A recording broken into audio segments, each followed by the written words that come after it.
Kali ini saya habis coaching lagi, ngebantuin salah seorang temen yang udah bantuin saya juga di awal-awal. Dan dari hasil coaching ini, masalah terbesar dia adalah gimana caranya memulai sebuah bisnis. Keputusannya itu yang susah.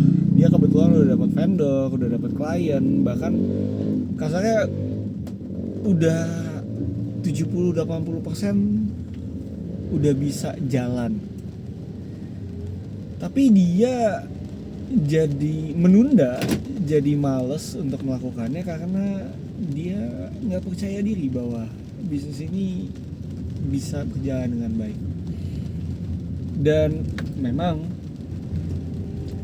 background beliau juga seorang karyawan. Kebetulan saya 2 hari terakhir juga dapetnya seorang karyawan yang pengen bikin bisnis gitu ya. Background beliau ini semua sama-sama karyawan, dan mereka juga udah dapetin tahapan yang atau berada di posisi yang udah cukup mapan gitu. Untuk kebutuhan sehari-hari udah banyak kecukupannya. Cuma mereka sadar bahwa akan nanti ada masanya mereka harus pensiun, dan kemarin kita tahu di Indonesia lagi ada tech winter, di mana semua perusahaan-perusahaan unicorn itu banyak melakukan pengurangan karyawan. Dari situ banyak teman-teman yang sadar juga gitu. Oke, saya nggak bisa cuma mengandalkan diri saya sama gaji sama kantor gitu. Mereka mulai berpikir untuk gimana ya caranya saya bikin bisnis, dan gimana caranya bikin bisnis yang kasarnya nggak akan begitu gampang gagal.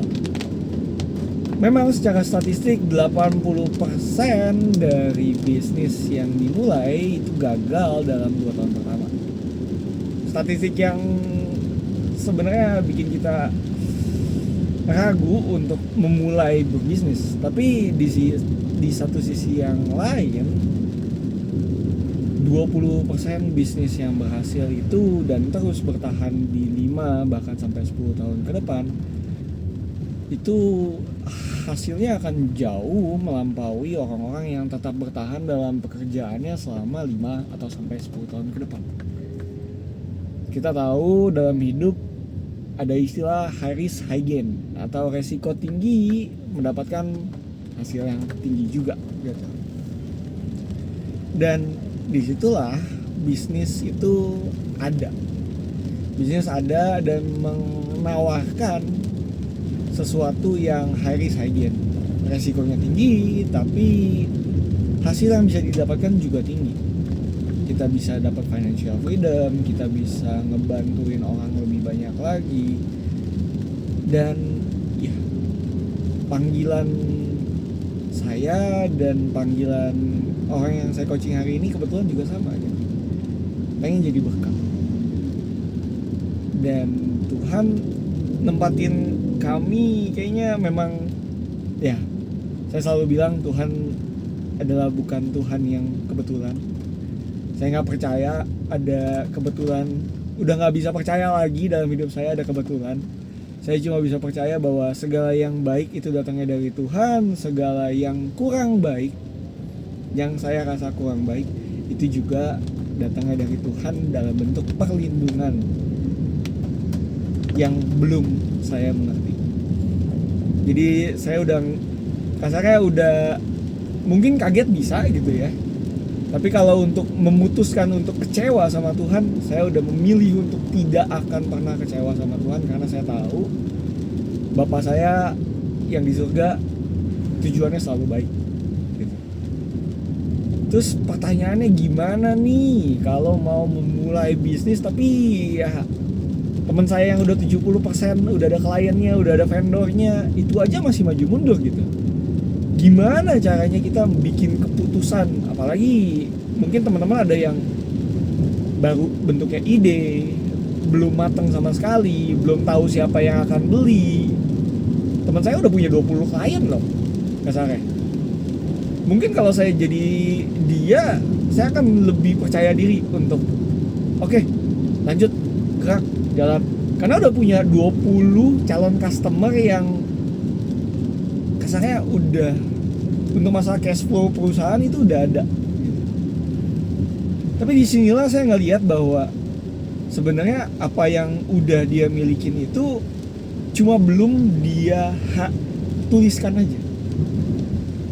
Makanya salah satu pesan utama saya dan yang mau dia lakukan adalah dengan menuliskan apa aja sih goalnya dia, apa sih yang dia butuhkan, apa aja yang dia udah punya, SWOT gitu, strength, weakness, opportunity, and threat gitu. Nanti kedepannya kalau misalnya hal buruk itu terjadi, ya apa yang harus dia lakukan? Ibarat katanya dia udah mempersiapkan, karena namanya bisnis pasti ada masalahnya. Itu udah hukumnya gitu. Apapun yang kamu lakukan pasti akan ada masalahnya gitu. Masalahnya cuma kita nggak tahu gitu kapan masalah itu akan terjadi gitu. Tapi kita tahu masalah itu pasti akan terjadi. Otomatis kita yang udah tahu, ya pintaran dikit gitu ya, mempersiapkan diri kita supaya di saat masalah tersebut terjadi, ya kita nggak kaget. Dan disinilah pentingnya kita tuh mulai menuliskan segala sesuatu yang ada di pikiran kita gitu. Saya udah pernah bikin beberapa video sebelumnya bahwa menulis itu sesuatu yang sangat luar biasa gitu. Karena kita menuangkan pikiran kita, yang menuangkan impian kita yang ada di pikiran ke dalam bentuk yang nyata gitu. Ke dalam bentuk tulisan di atas kertas, ada tintanya, atau mungkin ada ya teman-teman yang bentuknya digital, jadiin ketikan dan segala macam gitu. Ya kasarnya pilih aja senjata kamu yang enak mana, mau pakai pen and paper atau pakai keyboard, ya it's fine gitu. Tapi yang harus kita lakukan adalah kita menuliskannya. Kita harus mulai membuat catatan. Karena otak ini tuh luar biasa gitu. Saking luar biasanya, apapun yang kita pikirkan tuh ngejelimet gitu. Ribet di otak. Kalau kita nggak runtutin, nggak ditarik garis lurus, kita nggak tulis, ya entar dapat ide ini, entar dapat ide ini, entar dapat ide ini, entar dapat ide ini, besoknya lupa. Saya orangnya sangat suka belajar dan saya kadang suka malas nyatet. Saya ngerasa bahwa apa yang saya catat di otak tuh udah cukup gitu, asal saya lakukan. Ya nyatanya enggak. Nyatanya saya harus tetap menuliskannya supaya saya tetap bisa ingat apa aja yang saya udah pelajarin.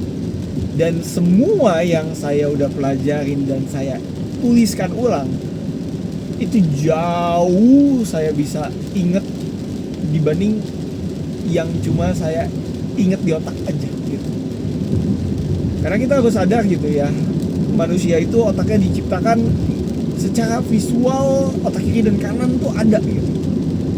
Jadi memang kita juga belajar selain dari telinga, selain dari membaca, kita juga belajar dari apa yang kita tuliskan gitu.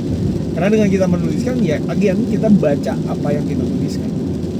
Dan menulis itu penting banget, karena kalau kita menulis sesuatu yang kita sendiri aja nggak pahamin, gimana orang lain bisa paham? Makanya kita pasti akan menulis segala sesuatu sebisa mungkin supaya kita minimal bisa ngerti apa aja sih yang kita tulisin. Walaupun kadang kita nulisnya buru-buru, jadinya agak nggak masuk akal, tapi biasanya kita akan nulis itu ulang supaya kita bisa nantinya baca lagi dan lebih jelas lagi. Jadi kalau pertanyaannya gimana sih cara bikin decision making yang lebih mudah atau lebih percaya diri, jawabannya cuma dengan meluruskan mata kita. Practical way-nya ditulis. Dengan ditulis, kamu akan tahu apa aja sih ketakutan kita, apa aja sih keuntungannya, apa aja sih kekurangannya, apa aja sih opportunity-nya, siapa yang mau saya layanin, kenapa saya mau ini. semua itu akan tertuang di dunia nyata. Dan karena kita udah realisasikan itu dalam bentuk kertas, buat kita sampaikan lagi ke orang-orang klien kita misalnya, atau investor ke depannya, atau vendor, itu akan jauh lebih gampang karena kita udah bikin rangkumannya. Jadi apa yang udah di otak ini, kasarnya nih, bayi ide kita nih udah kita lahirkan, udah keluar.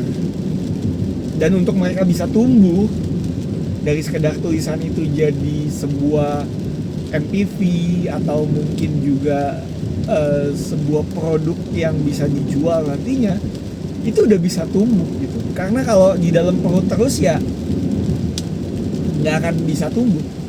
Tumbuhnya mentok sampai situ aja. Dan kalau misalnya perutnya juga udah kepenuhan, ujung-ujungnya ya idenya mungkin akan mati dalam perut tersebut, dalam otak kita gitu ya. Makanya kalau teman-teman ada yang kebingungan gimana caranya saya bikin decision making, jawabannya adalah dengan ditulis. Tulis semua pilihan yang kamu pengen lakukan. Tulis semua kemungkinan gagalnya. Tulis semua plan B-nya. Dan setelah semua itu ditulis, seperti yang Alkitab juga udah ajarkan, setelah kamu merancangkan semuanya itu jangan kepedean, bawa semua rancangan itu ke Tuhan. Tuhan, ini rancangan saya. Kalau memang Tuhan berkehendak, biarlah rancangan ini jadi kurang lebih mendekati apa yang udah saya bayangkan. Tapi kalau memang Tuhan punya rencana lain yang lebih indah, yang di luar nalar saya, ya biarlah kehendak Tuhan yang jadi dalam hidup saya. Karena sepandai-pandainya tupai melompat pasti akan jatuh juga. Dan ya perfectnya plan kamu, God has a better plan. Dan kadang di saat Tuhan punya rancangan yang lebih indah daripada rancangan sempurna kita, yang kita lakukan hanya perlu bersyukur. Sebenarnya konsep hidup ya begitu-gitu aja. Bersyukur, berserah, berharap, bekerja, dan ya mengandalkan Tuhan dalam segala hal yang kita bisa lakukan. Percaya bahwa Dia adalah Bapa kita yang baik, yang gak akan mungkin mencelakakan kita, yang kasarnya udah merelakan anaknya yang tunggal untuk menyelamatkan kita semua. Gak mungkin lah kamu dipanggil hanya untuk gagal. Saya percaya setiap cerita kita kegagalan, mungkin detour atau putar balik atau alih-alih apa yang kita rasakan, kok gini ya Tuhan, semuanya itu bisa Tuhan pakai sebagai cerita untuk membantu orang-orang yang nantinya Tuhan titipin sama kita. Kita nggak tahu entah itu anak kita nggak tahu entah itu sahabat kita, entah kita nggak tahu stranger, kita nggak pernah tahu gitu. Saya aja kebetulan pernah bisa bagiin cerita saya sama seorang ojek online yang waktu itu nganterin saya, dan nggak pernah terpikirkan di otak saya bahwa cerita saya bisa dihargai sedemikian rupa sama ojek tersebut. Dan ya saya nggak tahu sih ceritanya dia sekarang seperti apa, tapi dia berterima kasih waktu itu dengan apa yang udah saya bagikan, dan I hope it changed his world. Saya berharap itu mengubah hidupnya dia. Karena kita memang bisa ngomong tanpa berpikir, tapi untuk kita berpikir, kita menggunakan kata-kata. Makanya ada pepatah yang luar biasa terkenal yang saya juga apply gitu. Change your word, change your world. Ganti kata-katamu, ganti duniamu. Dan Amsal pun mengingatkan kita bahwa hidup dan mati itu dikuasai lidah. Siapa yang akan mengemakannya akan memakan buahnya. Baik itu pikiran atau kata-kata yang baik, kata-kata yang benar, kata-kata yang membangun, atau yang sebaliknya. Jadi teman-teman yang sekarang masih ragu untuk bikin keputusan, ragu untuk melangkah, saya saranin untuk mulai menuliskan apa aja sih keraguan kamu, apa aja sih yang bikin kamu nggak melangkah, dan mulai tuliskan juga solusinya apa ya kira-kira. Kalau yang ini gagal, gimana kalau kita pivot ke sini? Gimana kalau saya melakukan hal ini? Tulis semua rancangan kamu, tulis semua kekhawatiran kamu, kekuatan, kelemahan, apapun yang kamu pikirkan, coba kamu tulis dalam sebuah jurnal. Setelah itu, bawa dalam doa, serahin ke Tuhan, andalin Tuhan, dan serahin hidup kamu dalam kehendaknya Dia. Because we have to remember that we live in His kingdom. Kita harus ingat bahwa kita ini adalah orang-orang di kerajaannya Tuhan. Dan titah raja itu menentukan hidup dan matinya seseorang. Makanya andalin Tuhan. Dan saya percaya apapun pilihan tersebut, apapun keputusan yang mungkin besar dan menakutkan itu, Tuhan bisa pakai untuk jadi berkat bagi orang lain di sekitar kamu. Semoga video ini membantu dalam kamu bikin decision making. Nama saya Yazkiel Wijaya. Stay financially faithful. God bless you. Bye.